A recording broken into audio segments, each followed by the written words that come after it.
My name is Virginia May Collins. I'm 81 years old, and for the first time in my life, I'm finally speaking about what happened to me. What really happened. You see, the bruises faded, the scars hid beneath sweaters, and the screams got swallowed by silence. But the memory never left me. Not once. It was the day of my grandson's wedding. I had done my best to look presentable. My silver hair curled neatly, my lavender dress pressed with trembling hands. I was proud of him and I wanted to be there for this moment. But as the photographer called for family only, and everyone turned to smile for the camera, I moved forward, only to have my daughter, my only child, place her hand on my shoulder and whisper, "Mom, not you. He doesn't want you in the photo." There he stood, Arthur Bennett. My stepfather. A man who was supposed to protect me. A man who used me, who destroyed my childhood, and who had somehow clawed his way into my family's good graces like a wolf in a silk suit. Everyone else saw him as Grandpa Art. I saw the monster. Froze. My lips parted, but the words never came. My legs felt like concrete. And as they took the photo, I stood alone at the edge of the dance floor, a shadow of the woman I once could have been. But something snapped inside me that day. Something deep. Something that had been buried for decades. I was done being silent. I was done protecting the man who never protected me. 'Cause I had a secret. One that could unravel everything he'd built in the last 60 years. And I was finally ready to speak. But before I get there, you need to know everything. From the very beginning. I was 10 when my mother married Arthur. She was widowed young. My real father, Henry, died in a mill accident when I was just 6.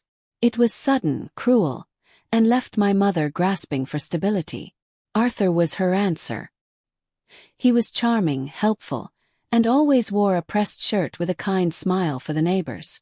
But his smile never reached his eyes. And I would soon learn why. I remember the first time he touched me. It was subtle, calculated. A hand that lingered too long during a family photo. A pat on the back that slid too low. I didn't have the words to explain the discomfort, but I felt it in my bones. I tried telling my mother once. She slapped me before I could even finish the sentence. "He's been good to us," she said through gritted teeth. "Don't ruin this." So I learned to keep quiet. Curious yet. Started with touches. Then it became whispers. That darkness. 10 years of manipulation, pain, and shame. I would go to school with swollen eyes and say I fell or had allergies or didn't sleep well. I stopped inviting friends over. I stopped laughing. I stopped dreaming. Every time I tried to escape it in my mind, something else would happen. Once, when I was 15, I packed a bag and tried to run away. Arthur caught me 2 blocks from the house and dragged me back by my hair. That night he locked my bedroom door from the outside. I didn't see daylight for 2 days. My mother never asked. Or maybe she didn't want to. I begged God every night for it to stop. But silence became my survival. The only place I found some peace was in books. I'd read about strong women, warriors, heroines who fought for their freedom. I longed to be them, even though I felt like a ghost. And then, at 20, I found a sliver of hope. His name was Robert. He was kind, soft-spoken, carpenter with hands that knew how to build, not break. He worked on our neighbor's porch and saw me reading by the steps. Talk, laugh. And for the first time in years I smiled without fear. But Arthur didn't like that. He called me into the kitchen one night and said, "I know what you're doing. Don't forget who owns you." That night I didn't sleep. But I didn't cry either. 'Cause I was planning. I saved every coin I could from sewing and laundry. Robert had no idea what I was going through, but he offered to help me find work in another town. A waitress job. It wasn't much, but it was a start. One morning, while Arthur was at work and my mother was at church, I packed everything I owned. 2 dresses, a photo of my father, and a notebook of poetry I'd written in secret. Left. And I never looked back. But just because you escape physically doesn't mean you're free. Decades passed. I married Robert. We had a daughter, Joan. I never told her about Arthur. I thought if I buried the past deep enough, it would never reach us. I was wrong. Joanne met him at a fundraiser and thought he was just a charming old man. She invited him to birthdays, graduations, weddings, and I said nothing. Until that wedding day, when he erased me from the family photo and my daughter stood by him like I was a stranger. That's when I knew. The past always finds you. And it demands to be heard. So I opened that notebook of poetry, the one I wrote in silence as a girl, and turned to the final page. It was time to rewrite the ending. But what I found tucked inside changed everything. Letter. In my mother's handwriting. And it didn't say what I thought it would. Please like, comment, and subscribe if this story moved you. Even the quietest voices deserve to be heard. Stay tuned for the next chapter.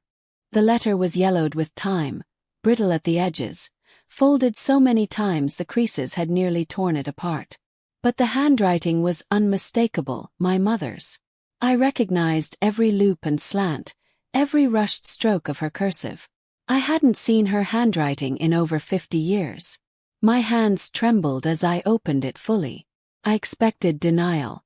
I expected cruelty. I expected the same cold silence I had lived with as a child. But what I read knocked the breath out of my lungs. To my daughter, Virginia. If you are reading this, I have either passed or lost the strength to tell you face to face. I know what he did to you. He knew. I saw it in your eyes, in your posture, in the way you stopped singing in the mornings. I told myself you were lying because the truth would have destroyed me. But you were telling the truth. I chose him over you because I was afraid. Of loneliness, of poverty, of starting over again. That fear made me weak. And in my weakness, I let you suffer. I cannot take back what happened. But I want you to know I was not blind. I was cowardly. Forgive me if you can. Your mother. I collapsed into the chair, the letter falling from my lap. The sob that left my body was so raw, so deep, it echoed through the empty house like thunder. For years I'd believed I was alone in that suffering. For years I hated her for choosing him. But now I didn't know what to feel. Was it guilt I felt? Relief? Rage? Or the strange comfort of being seen, if only too late? But something shifted in me. That letter became the spark I needed. My silence had once been survival. Now it was betrayal. If I continued to stay quiet, Arthur would die a beloved patriarch, with Sunday morning hugs and wedding toasts in his honor. Well, not anymore. But before I exposed him, I needed evidence. Something solid. Something no one could ignore or twist. Because if I opened this wound, I had to be prepared for war. The first place I looked was the town hall records.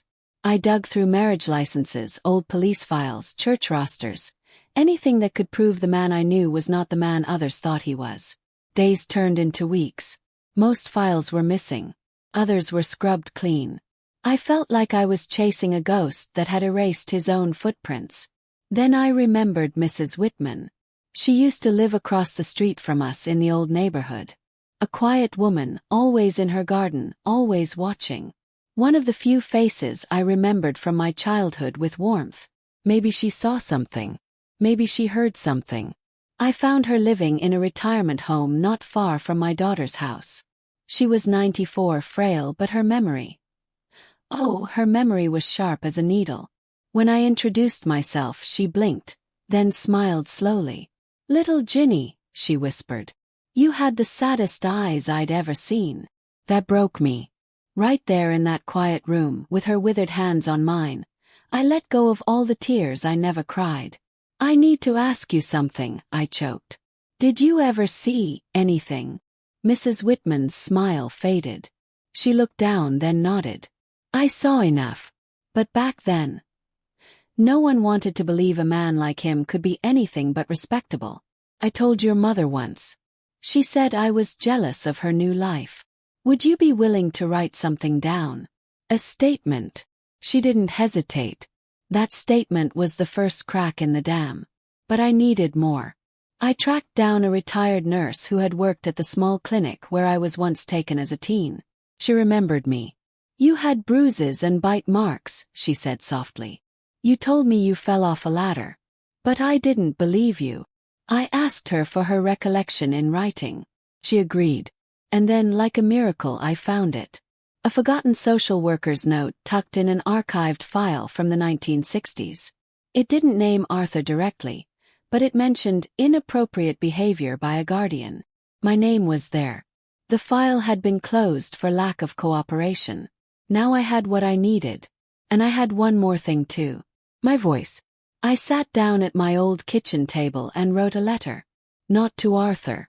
Not to my daughter. But to the entire family. My grandchildren, my great-grandchildren. Everyone who had ever looked up to that man and called him Grandpa. I told them everything. I attached copies of the statements. The nurse's note. Mrs. Whitman's letter. The social worker's report. Even my mother's confession. And I mailed it to every single one of them. But I didn't stop there.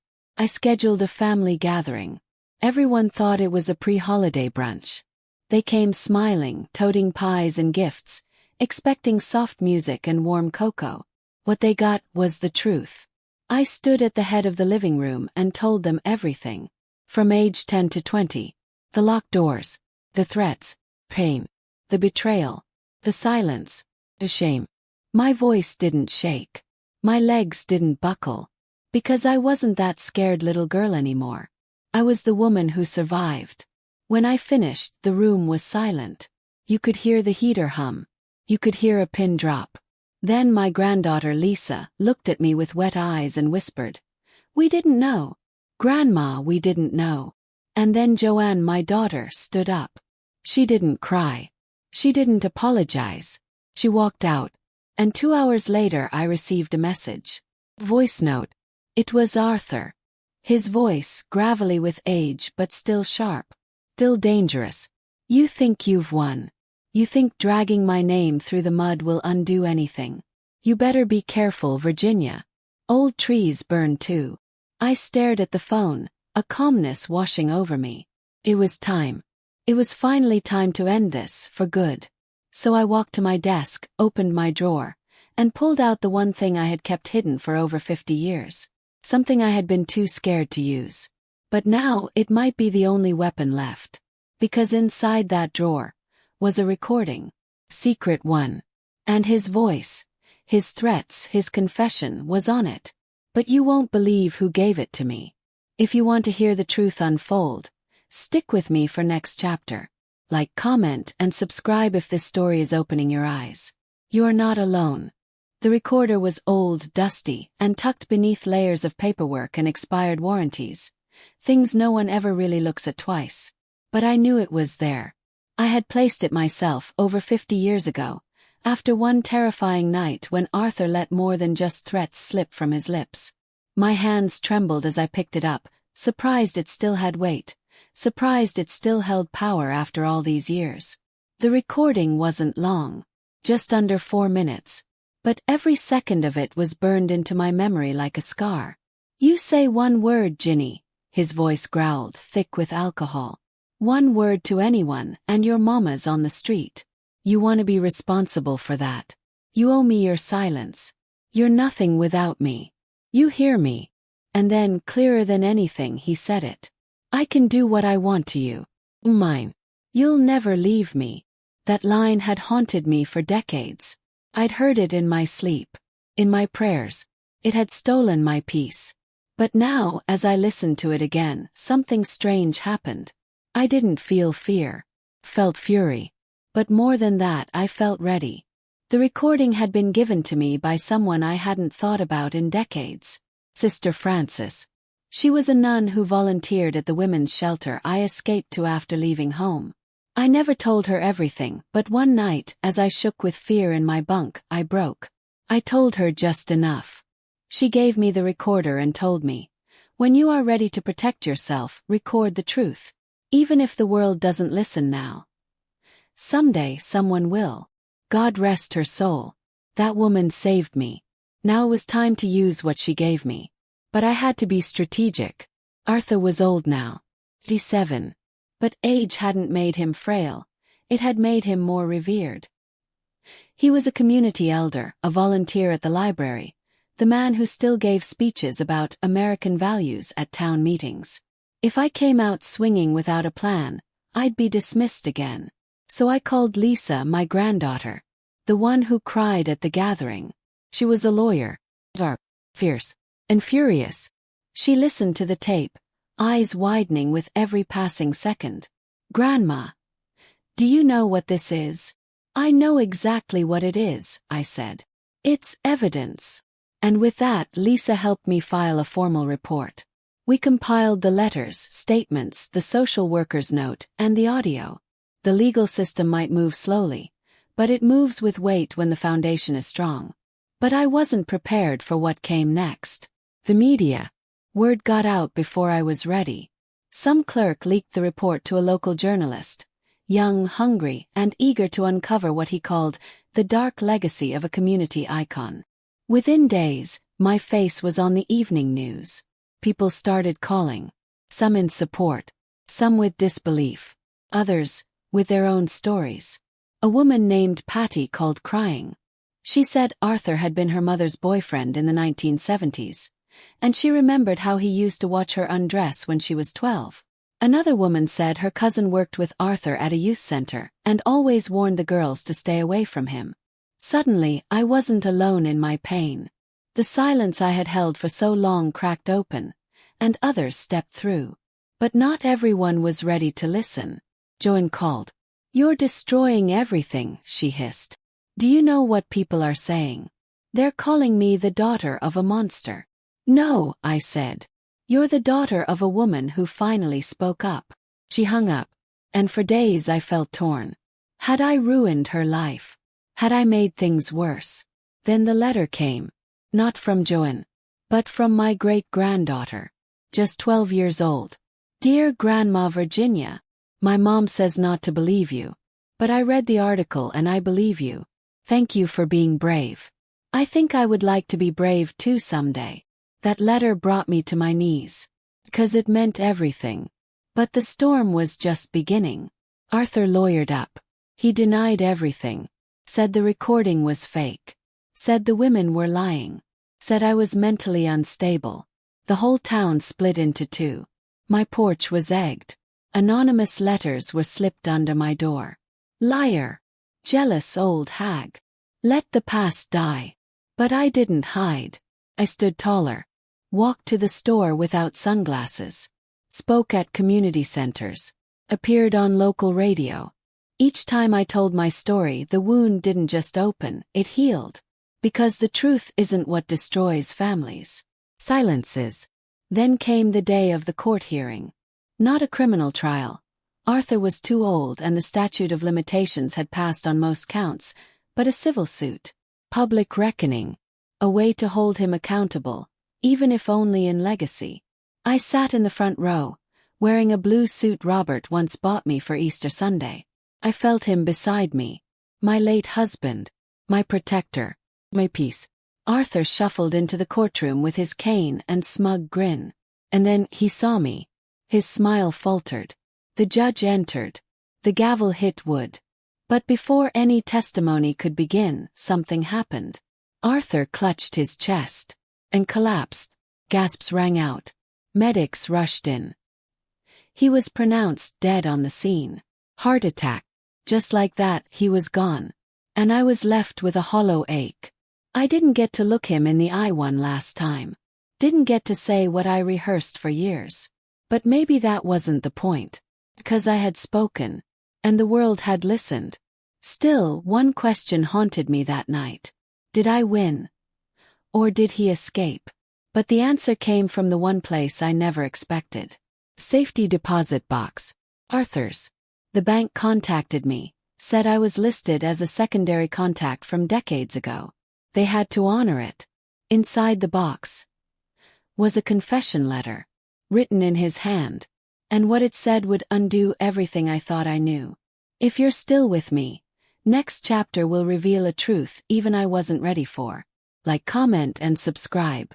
Someone out there needs to hear this story, and maybe it's you. The safety deposit box was small, cold metal, no bigger than a briefcase.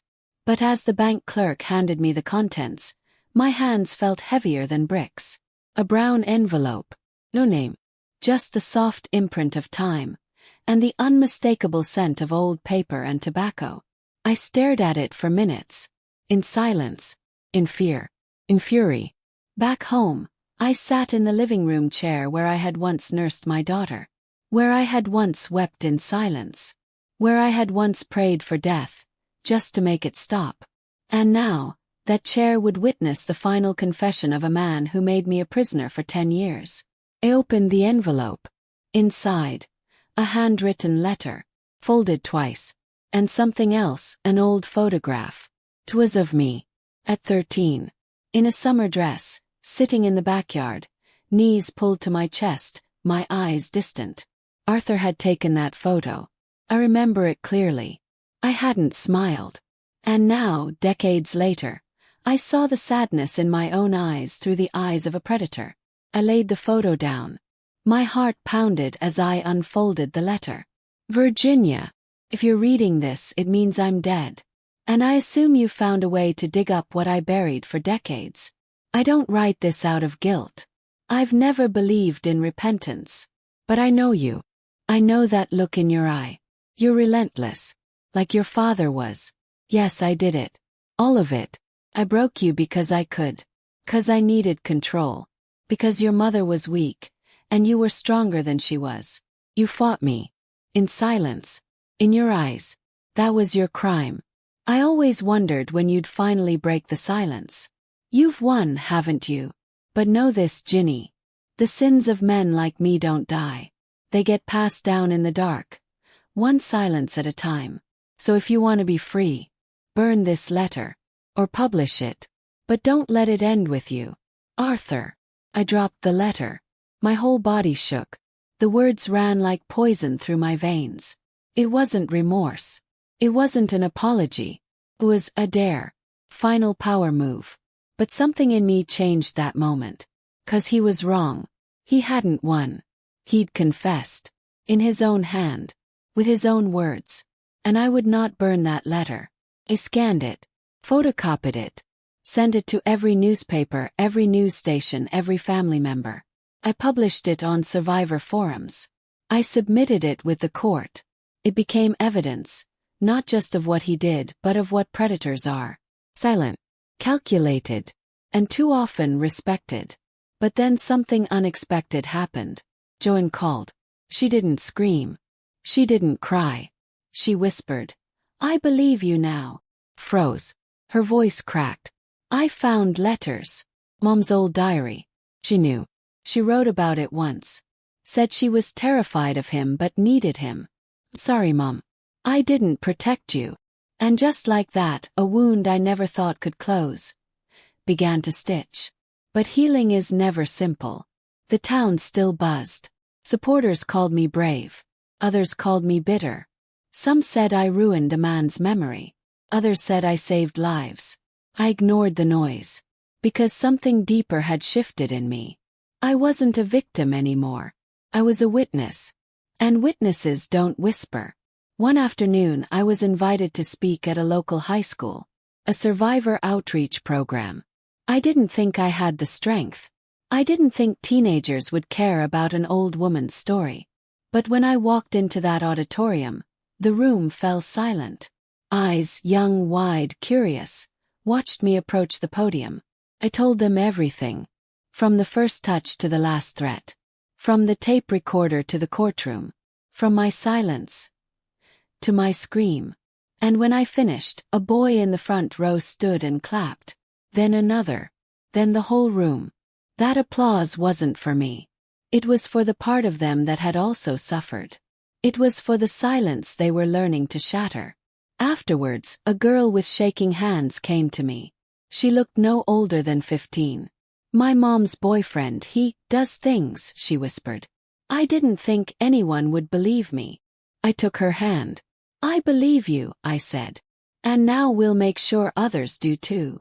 That moment reminded me why I had to keep going. But not everything was behind me. A week later I received a letter in the mail. No return address. Inside was a photo. One I had never seen. It was Arthur, with another little girl. She looked about 10. And on the back, scribbled in faded ink, were 3 words. Not just you. My breath caught. Who was she? Why was the photo sent to me now? And what truth was still hiding in the shadows? This story isn't over yet. If you believe in the power of truth, please like, comment, and subscribe. Someone's silence might be waiting on your courage. I stared at the photo for hours. The little girl in the picture had dark curly hair, big eyes filled with confusion, and something else. Something that made my stomach turn. Fear I recognized. A fear I had worn on my own face for years. Arthur stood beside her, hand resting stiffly on her shoulder, smiling. But I knew that smile. I had lived beneath it. I flipped the photo again. Not just you. No signature. No handwriting I recognized. Just those 3 words. Like a whisper from the past. Like a ghost reaching out with shaking hands. Who was she? The thought haunted me. For days I couldn't sleep. Couldn't eat. I kept returning to the photo like it held a secret I was supposed to understand. Had Arthur hurt others? Of course he had. But who? And why now? Why was this sent to me? Called Lisa. She dropped everything and came over within the hour. Her face went pale the moment she saw the image. We need to find out who this is, she said, her voice sharp and certain. This could change everything. There may still be living survivors. People who need justice. Or at the very least, closure. We scanned the photo. Ran it through databases. Contacted the journalist who had broken my story. He was eager to help, eager for more truth. For once, the media wasn't chasing drama. They were chasing justice. But no one recognized the girl. Until we looked deeper into Arthur's work history. And we found it. In 1974, Arthur had briefly volunteered at a children's literacy center 2 towns over, Clearwater. Quiet town, small, overlooked. But during that year, 5 reports had been filed about inappropriate behavior involving a volunteer. No arrests were made. The files were sealed. But the name A. Bennett appeared in all 5 complaints. My hands shook as I read the reports. Every word was familiar, chilling. A child flinching when touched. A girl crying in a closet. A volunteer seen entering the girls' restroom without reason. Arthur had left Clearwater a year later. No charges. No investigation. Just gone. And now this photo, proof of his presence. But the girl still had no name. Then the phone rang. Lisa answered. Her eyes went wide. It's the journalist, she mouthed. He found something. He leaned in. He had tracked down a woman named Regina Ellis, now in her late 50s. She had submitted one of those original reports in Clearwater when she was 10. And she had recently seen my story online. She sent that photo, he said. She wants to talk to you. I nearly dropped the phone. I met Regina 2 days later in a small park in Clearwater. She wore sunglasses, but I recognized her the moment she walked up. It was her, the girl in the photo. We sat in silence for a moment before she spoke. I wasn't sure you'd come, she said softly. I wasn't sure you'd want me to, I replied. She looked at me then. You were the only one who spoke. You gave me permission. And then she told me everything.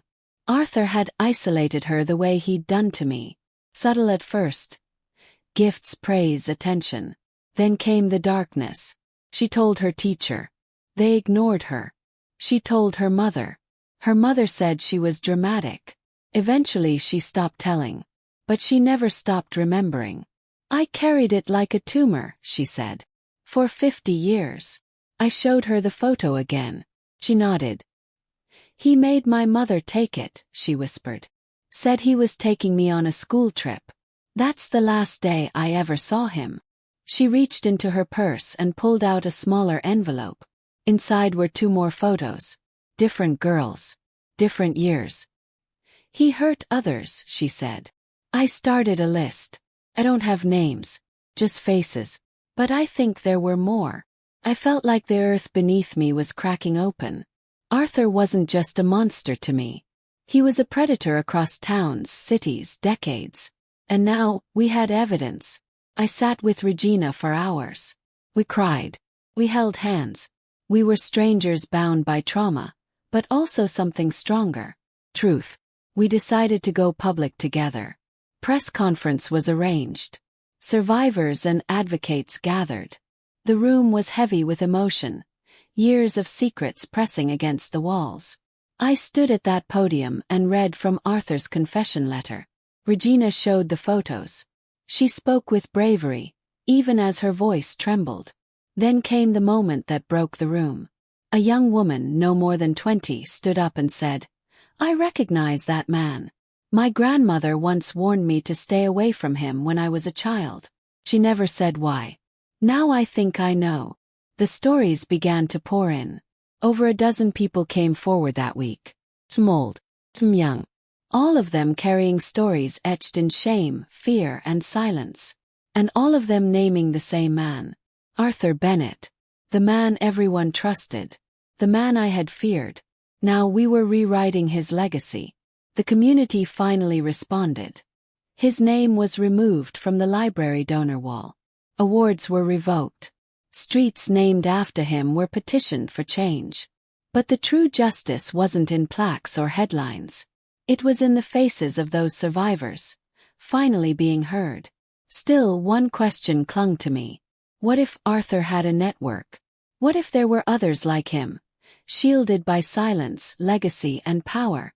Then Regina handed me one last thing. A journal. She said she'd taken it from Arthur's briefcase, back when he left Clearwater. Hid it for years.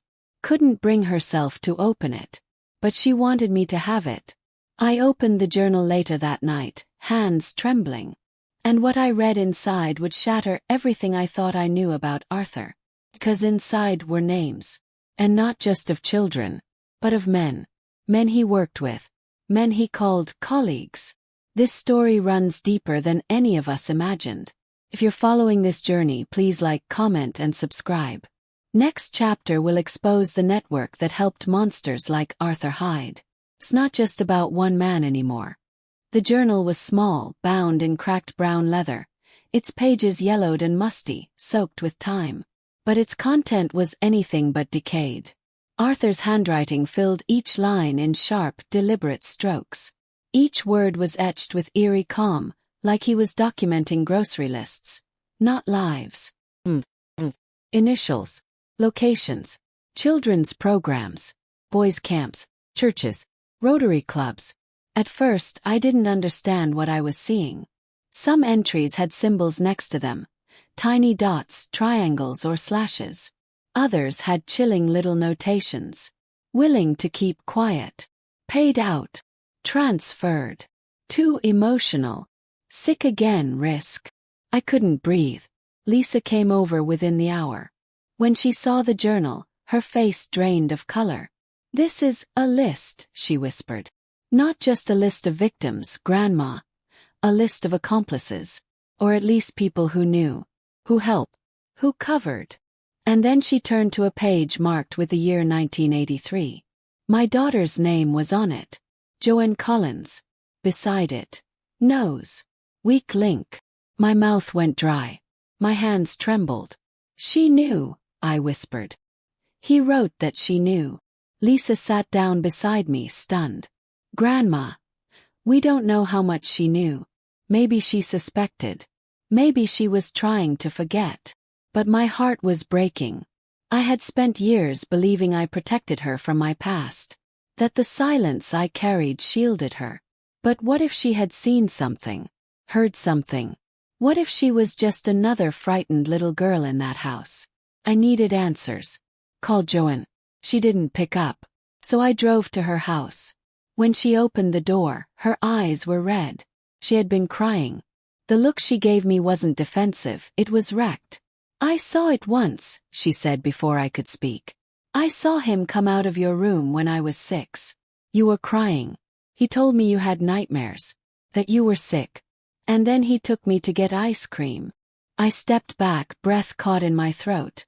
"I buried it," she whispered. "For years I told myself I imagined it. That it didn't mean what I thought. Because if it did, then I was part of it too. You were a child, I said softly. Like I was. None of this is your fault. She broke down in my arms. Decades of guilt, shame, and confusion poured out of her in heavy sobs. It wasn't the reconciliation I expected. But it was honest. Real. And we needed that. But there was more to do. Lisa, the journalist, and I took the journal to the authorities. This time they couldn't dismiss it. Too many names. Too many locations. Too many connections. An investigation was launched into surviving individuals listed in the book. Within a month, 3 retired men were brought in for questioning. 2 pastors. 1 camp director. All had ties to Arthur during his years of service. All had suspicious histories of accusations that were quietly dropped or dismissed. Now, those complaints were being re-examined under a new lens. Victims came forward. More survivors. People in their 60s, 70s. Even a woman in her 30s who had been abused in the early 2000s by one of the men in that book. What Arthur began was being exposed in layers, like peeling back decades of rot. The church tried to distance itself. The town council claimed ignorance. Some media outlets labeled it a generational failure of justice. But I didn't care for their phrases. Cared for truth. And we were finally digging it out of the ground. But then came the threats. Anonymous letters. A dead bird left on my doorstep. A note that read, "The dead should stay buried." Lisa begged me to stay with her. I refused. I had lived my life in fear. I wasn't going back to it. But I did install cameras. I did tell the police. And I did document every piece of harassment. 'Cause they were scared now. Men who had gotten away with so much for so long were finally being hunted by truth. And it wasn't just me anymore. A survivors' coalition formed online. We called ourselves the Unburied. Regina led it with me. Lisa served as our legal advisor. And Joanne, she started therapy. For the first time in her life. She was quiet, but present, and that meant more than any apology. Then came the news. One of the accused, Pastor Edwin Lawrence, was found dead in his home. Gunshot wound. No note. No suspects. But I knew what it meant. Someone was silencing the past. Or trying to. Lisa was shaken. We need protection. I think we stirred a deeper hive than we expected. She was right. This wasn't just about abuse. This was about a network that had operated like a secret society. Men hiding in public roles, using their power, reputation, and each other's silence as protection. The journal proved it. And now we had to decide, do we go deeper? Or do we stop here? But before we could answer that, we received a package. No return address. Inside, a VHS tape. A handwritten note on top. Play this. Then decide. I didn't recognize the handwriting. But what was on that tape would uncover the final layer of Arthur's horror. And reveal a betrayal that came from closer than I ever imagined. This next chapter will shake you. If you believe survivors deserve the whole truth, like, comment, and subscribe. Next chapter will reveal what was on that tape. And it changes everything. I stared at the VHS tape like it was a snake coiled in my living room. The plastic felt heavier than it should have. The real inside whispered memories I hadn't yet lived through, but somehow already feared. I hadn't owned a VCR in decades.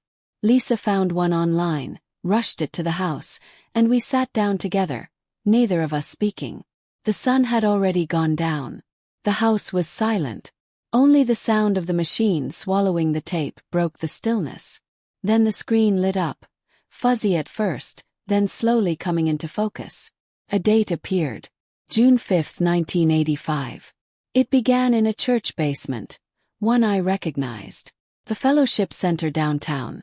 I had attended one of my daughter's plays there. On the tape, the walls were gray and windowless. The lighting dim. A group of men sat in a semicircle. Visual. Familiar. Then Arthur walked into frame. Not old, not fragile. In his prime. Smiling like a snake. And then, he began to speak. "It's not about what we do," he said, pacing like a preacher. It's about how well we hide. We don't leave marks. We don't leave trails. We choose families with weakness. Girls with absent fathers. Boys who crave approval. You find the crack and slide in. My stomach turned. Lisa gripped my hand. He continued. The reason we're here is not to justify it, but to structure it. We are not monsters, we're men with needs. And those needs require discretion. The camera panned. 7 men sat around him, laughing, nodding. Some had Bibles in their laps. One wore a police uniform. Another was a school principal. And I recognized 2 faces instantly. Men who had shaken my hand at town hall meetings. Who had spoken at charity events. One of them had even written a letter in support of Arthur's character after my civil suit. I wanted to scream. Instead I watched. The tape continued for nearly 20 minutes. They talked in code at times, but it wasn't hard to understand. They referred to victims as flowers. Wilting ones meant those who were already abused. Fresh gardens meant new families to target. It was orchestrated. Organized evil. And then, Arthur said something that broke me. Virginia was the only one I couldn't bend. That's why I broke her. That's why I had to keep her close. Her silence is my greatest victory. Tears filled my eyes. Lisa was already crying. But the most horrifying part was the end. Arthur walked to the camera. He leaned close. Smile. If this ever gets out, burn the whole thing down. The tape ended in static. We sat there breathless. Grandma, Lisa whispered. This isn't just abuse. This is conspiracy. It's a ring. She was right. And that meant one thing. This was bigger than Arthur. This was about an entire system of enablers. And we had proof. We called the FBI. They didn't hesitate. The task force was mobilized that week.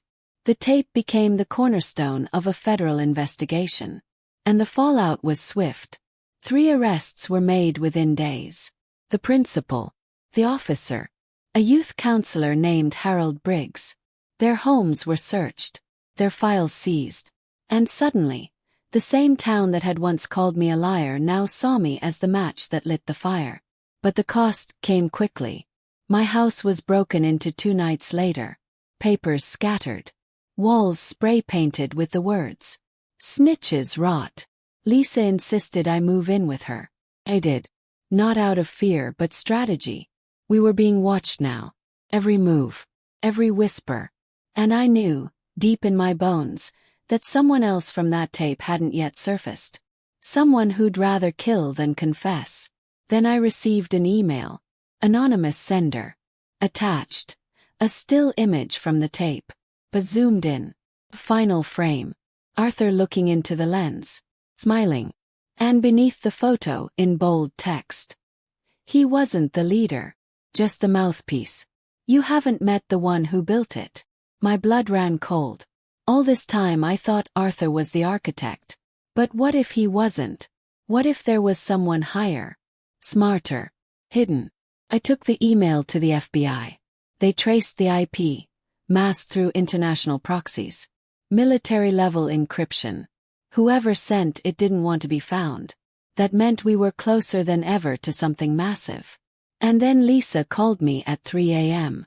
Her voice shook. Grandma. Someone just hacked into my firm's server. They didn't steal money. They wiped your entire case file. Photos. Statements. Everything. I pause. Except the journal. I had backed that up separately. It's the only thing left. The message was clear. They weren't after justice. They were after silence. But they had underestimated me. Because I wasn't 10 years old anymore. I wasn't crying under a locked door. I was standing at the head of a revolution of survivors. And I had nothing left to lose. Lisa and I decided to go public again. We arranged an exclusive with a major news network. National. Primetime. No editing. Just the full truth. But the night before the interview, I received a visitor. An old woman. Gray hair. Thin lips. Eyes full of secrets. She handed me a folded note and said only one thing. He was my brother. Then she walked away. And the note. It held a name I hadn't seen in over 60 years. A name that had once lived in my mother's address book. A name that wasn't Arthur. And that name was the real leader. If you've been following this story, you don't want to miss the next chapter. Like, comment, and subscribe because the true monster is still out there. And we're finally unmasking him. The name written on the note was Thomas Whitlow. It didn't strike me at first. Not like a hammer. More like a slow, growing chill in my spine. Familiar but distant. Then it hit me. Not from my childhood, but from the quiet corners of my mother's past. The name had been spoken softly once, twice maybe, in the kitchen, followed by silence. My mother had a brother. Estranged. Moved away after a falling out, long before I was born. I had always assumed he died in the war or vanished into obscurity. But now I knew. He hadn't vanished. He had been hiding.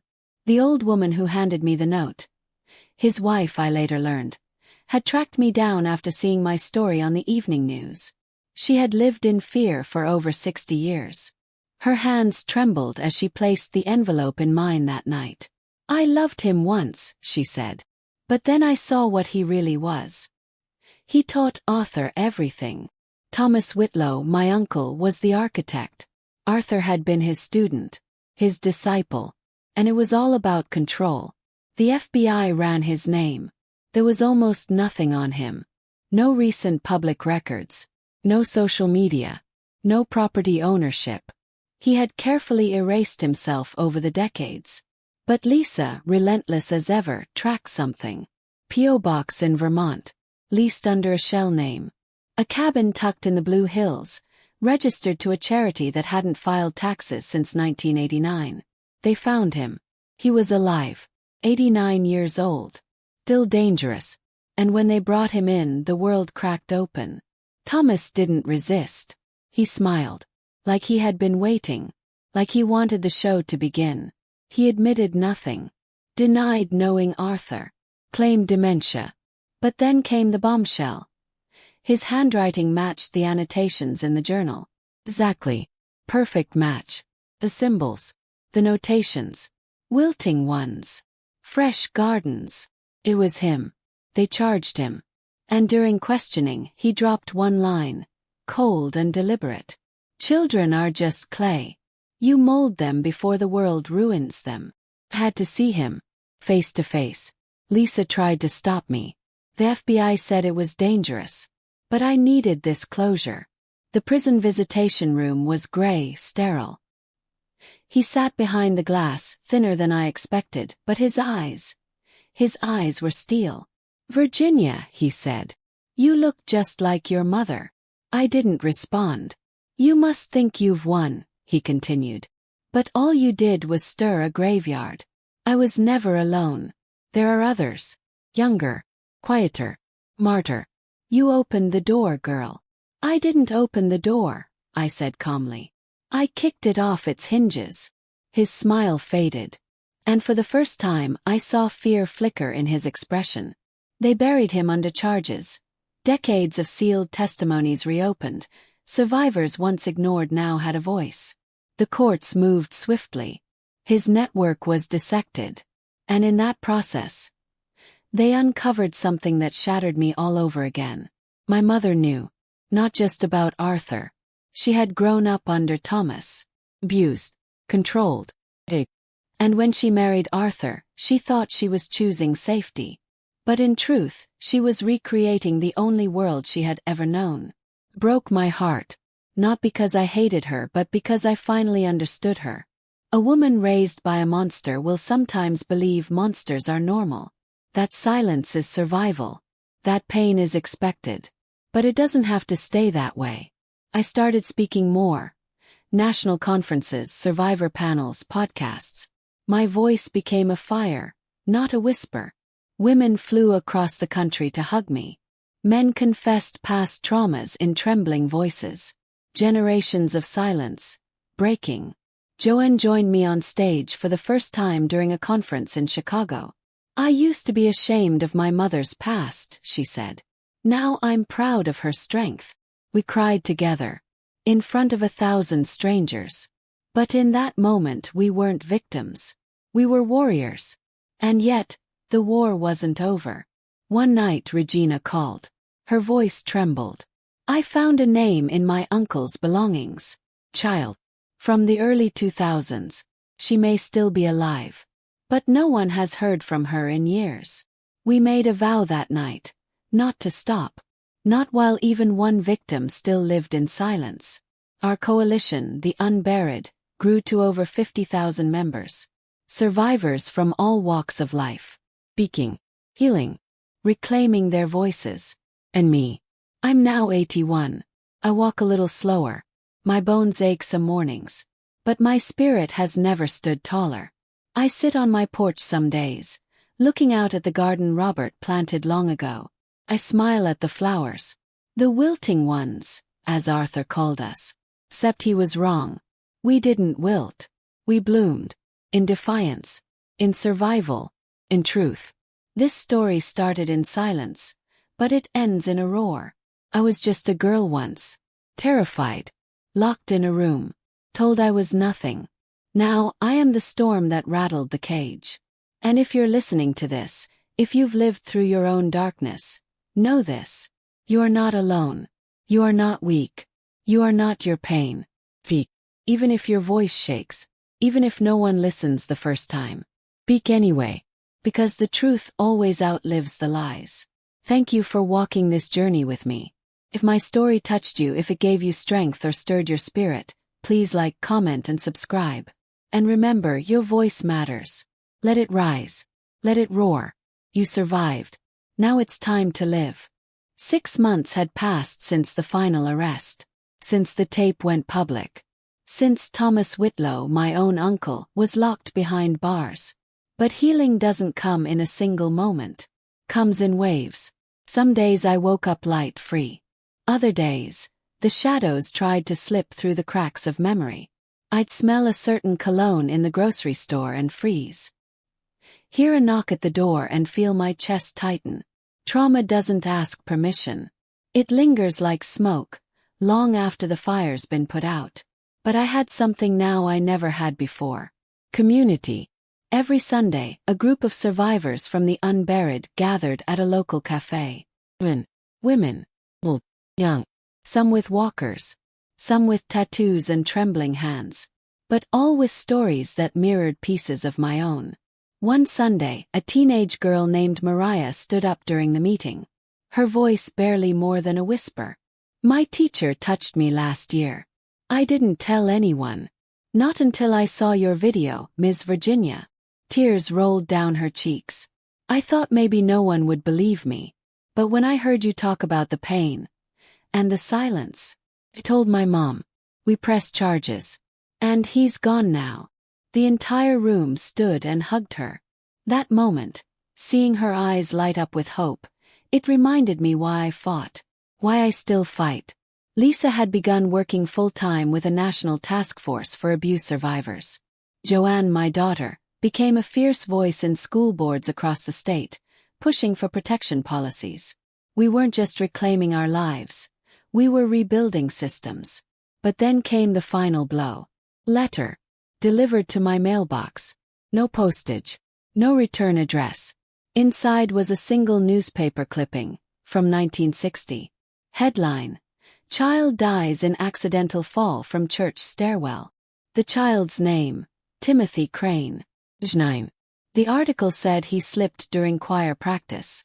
That he was alone when he fell. That it was tragic but no foul play was suspected. But scrawled across the bottom of the clipping in pen. He tried to speak. They made sure he never spoke again. Lisa's hands shook as she read it beside me. Whoever sent this knows something. Or saw something. We dug deeper. Timothy Crane had no siblings. His parents had passed. No one left to speak for him. Except me. I posted the clipping on the Unburied forum, asking if anyone remembered the boy, the church, the event. Within hours, I received over 20 responses from older members who had attended that same church in the 60s. Several remembered Timothy. And several remembered that Arthur had been volunteering at that church during that very summer. Another piece of the puzzle. But then, one user reached out privately. Screen name, Blue Dahlia 63. She said she was there that night. That she saw the fall. And that it wasn't an accident. She agreed to meet. We sat across from each other in the back of an empty library. She wore sunglasses and held her purse tightly to her chest. Her name was Martha. She was 72 now, but her voice still cracked when she whispered, "I saw them push him. I was hiding under the choir risers. I saw Arthur, your uncle, and another man. I didn't know what to do. I was a child. I ran. I placed my hand over hers. You've carried this all your life." She nodded, eyes glassy. "I've tried to forget. But after everything you did, I knew I couldn't stay silent anymore." We recorded her statement. Passed it to the FBI. Cold case reopened. A new investigation began. Justice moves slowly. But it moves. That night, I sat on my porch under a sky littered with stars. I clutched the clipping, Timothy's little face staring back from that photo. I whispered into the wind, "You didn't die forgotten. You didn't die in vain." I imagined him up there, smiling. I had never known him. But now I would carry his voice too. But even as peace settled over me, I knew something else still lingered. Because 2 names in Arthur's journal remained unconfirmed. 2 names marked only with a star. And when we cross-checked them with known associates, we found nothing. No files. No records. Like ghosts. Lisa and I sat over coffee, staring at the names. JS and RB. We assumed initials. But the handwriting was different. Like someone else had added them. We called Regina. She scanned old photos of Arthur's group. And there, in the background of a picnic photo, were 2 unfamiliar faces. One of them wore a ring, etched with a small, intricate symbol. I leaned forward, heart pounding. "I've seen that symbol before," I whispered. Lisa frowned. "Where?" I didn't speak. I stood, walked to my bookshelf, and pulled out my mother's old Bible. Inside the cover, the same symbol. Etched in ink. Faint but unmistakable. My mother had once been part of it. The silence wasn't just her fear. It was allegiance. And now, the questions I thought I had buried all came roaring back. Had she known more than I ever imagined? Was she part of it before she became its victim? Or had she been groomed to protect the very evil that destroyed our family? The last chapter of this story wouldn't be about Arthur. It would be about her. And it was time to finally turn the key on the last locked door of my past. If you're still with me, next chapter will reveal the final truth. Like, comment, and subscribe. Because sometimes, healing means digging until there's nothing left to hide. I didn't sleep that night. I sat with my mother's old Bible on my lap, that strange, faint symbol staring back at me like an eye that had been watching this entire time. I remembered her hands flipping through those pages. How often she clutched this Bible to her chest like armor. I used to think it was her way of seeking peace. Now, I wondered if it had been her way of hiding the truth. I traced the symbol with my fingertip. A triangle, circled in thorns, with a small star in the center.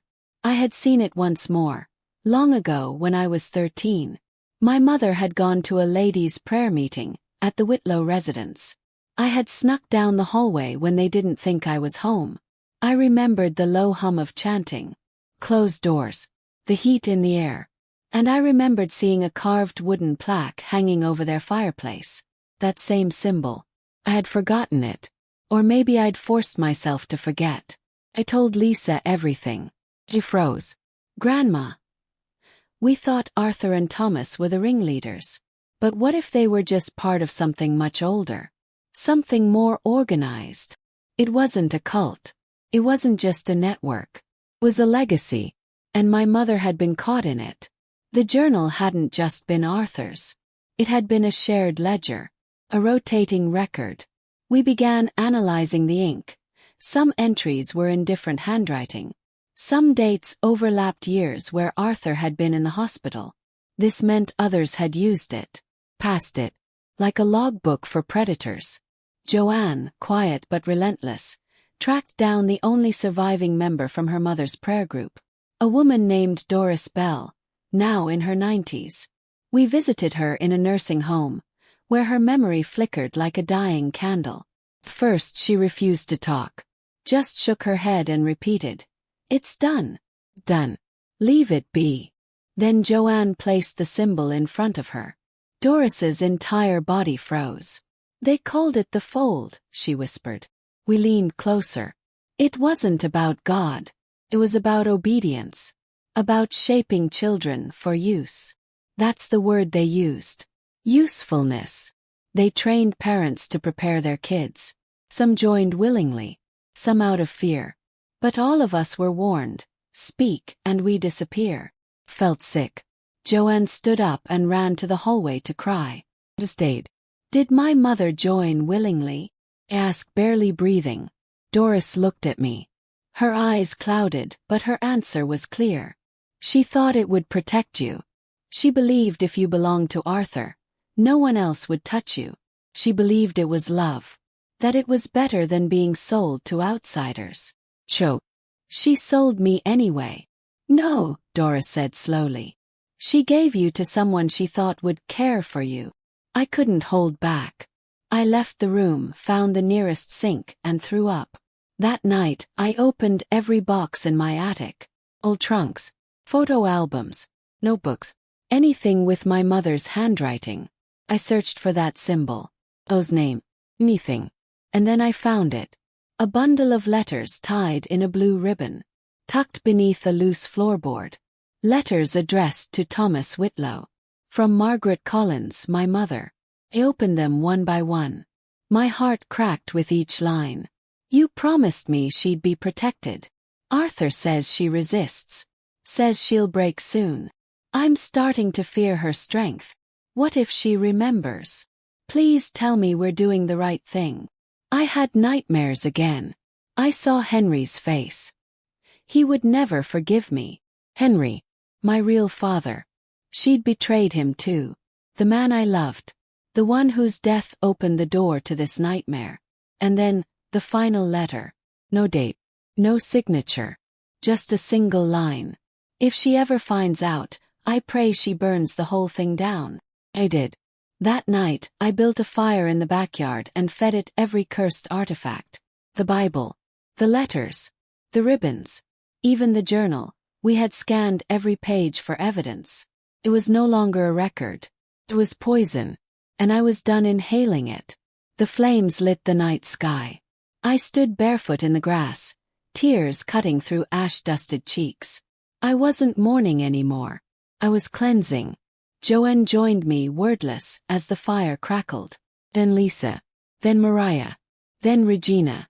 One by one, survivors came, bringing pieces of their pasts. Photos. Letters. Tokens. We built a bonfire of truth. Not to erase the pain but to release it. We didn't chant. We didn't cry.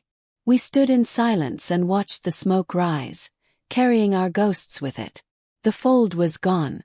The network dismantled.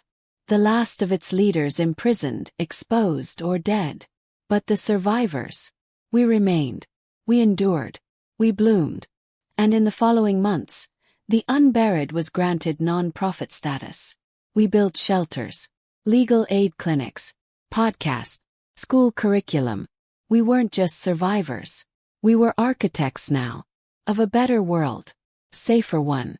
And me. Virginia May Collins. Former victim. Current warrior. I was invited to speak at the United Nations. I stood in front of world leaders and said, "Don't ask why survivors take so long to speak. Ask why so many adults stay quiet while children suffer. Ask why silence is easier than truth. Ask why we blame the broken instead of the ones who broke them." The room rose to their feet. But the applause wasn't for me. It was for every girl hiding under choir risers. Every boy crying in Sunday school closets. Every adult who found their voice too late but used it anyway. This story began in a locked room. But it ends under an open sky. Free. Forever. If you've stayed with me through this journey, thank you. Please like, comment, and subscribe if this story gave you strength. And if you're still in the dark, know this: your story isn't over. Your truth matters. Your light is coming.